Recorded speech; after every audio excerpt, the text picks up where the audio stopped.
Pixelkin.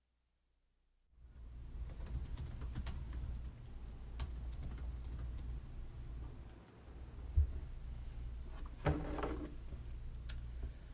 have to film the issue. Where's Simone? Simone?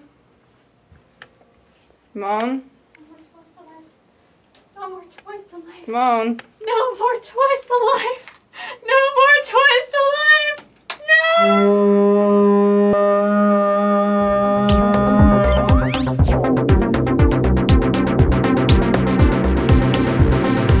I feel like I spend basically half my life talking about Skylanders and Disney Infinity and Amiibo and every single other Toys to Life game that comes along, but LEGO Dimensions is something that's been kind of off our radar for a while, but it's coming out super duper soon. In fact, on September 27th. The super cool thing about LEGO is that they're in this really unique position where there's all of these cool, geeky, nerdy properties that ordinarily would not be able to cross over at all, but LEGO has the rights from their different games and toy sets. So we can finally see Batman talking to Gandalf, talking to Homer Simpson, talking to Chell from Portal. Obviously, they're going to capitalize on that by having 1,001 expansions. So there are going to be a few different kinds of things that you can buy when LEGO Dimensions comes out, and they're all up for pre-order right now on Toys R Us, which is great.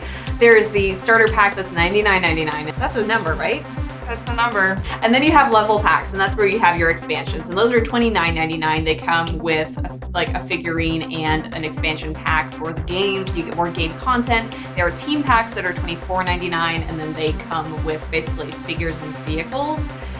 Still a lot to keep track of. The toy pad will still work by itself with near field communication and your little Lego figurines, but you actually get to build on top of it and kind of make this the way that your toys are entering into the virtual world, which I think is really cool, and I'm glad that LEGO's doing that. It makes sense for their property. Bo Moore did a write-up of this for Wired, and he said also that there will be points in the game and you need to customize your vehicles and rebuild them, say like building the Batmobile into a tank Batmobile to break through a wall. They clearly know their brand. Yeah, having Lego figures that you couldn't do anything with, that would be like the epitome. That would be death. Did you hear that the figures are going to be compatible with every version of the game? There's going to be none of that compatibility chart crap, none of these different versions like you have with certain Toys to Life games that I won't name here. So I do think that as expensive as ultimately this will be, because it's Toys to Life and that's like the wallet sucker of toy genres, I think that is a goodwill gesture on their part. I like to throw this fun fact about Legos out there all the time, that every time they mold Lego bricks, they replace the mold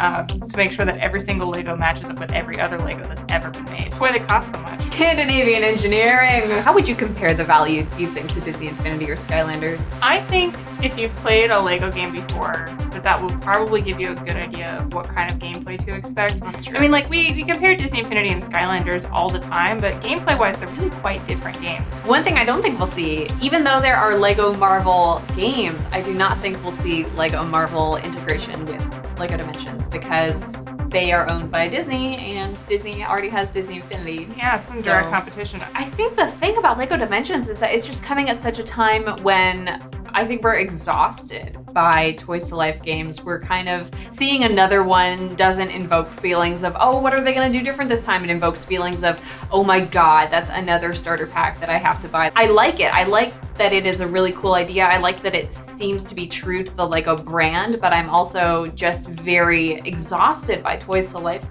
games at this point. I mean, the Lego video games are still doing really well, and they're really fun games, but if you already own a couple of other Toys to Lives Toys to Lives games, yeah, it's gonna feel like another one. If I were a parent who owned Disney Infinity or who owned Skylanders, I don't know that I would be willing to invest in those. Like for a first Toys to Life game, if this were the first one that I was buying, I think for sure it's so creative and in that way, and in a way that I think parents are more readily understand. Like Disney Infinity is really creative if you're using the toy box mode, but I think it's a little harder to grasp. Lego will be appealing to, I think, more a traditional kind of parent.